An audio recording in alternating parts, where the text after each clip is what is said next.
স্বার্থ ছাড়া এই পৃথিবীতে কেউ কাছে আসে না, বিনা স্বার্থে ভালোবাসে শুধুই আমার মা। 10 মাস 10 দিন গর্ভে ধারণ আর সারা জীবন কোলে পিঠে করে লালন। মা মানেই সন্তানের জন্য আরেকটা পৃথিবী, মা মানেই অনেকটা শাসন আর অফুরন্ত ভালোবাসা।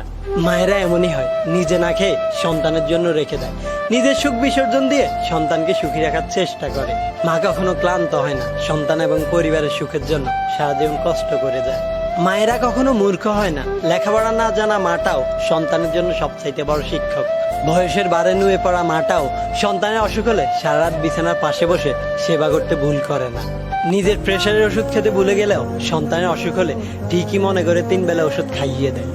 দেখতে কালো মেয়েটিও তার মায়ের কাছে দুনিয়ার সবচাইতে বেশি সুন্দরী, একেবারে কুৎসিত ছেলেটিও তার মায়ের কাছে রাজকুমার। মা ছাড়া দুনিয়াটাই অন্ধকার। মা শুধু একটি শব্দ নয়, মা মানে একটি পৃথিবী, মা মানে এক অদম্য যোদ্ধা যে পরিবারের উন্নতির জন্য দিনরাত যুদ্ধ করে যায়। মা শুধু মাই হয়, মায়ের তুলনা কারো সাথে সম্ভব নয়। তাই তো উপরওয়ালার কাছে শুধু একটাই চাওয়া, ভালো থাকুক পৃথিবীর সকল মা।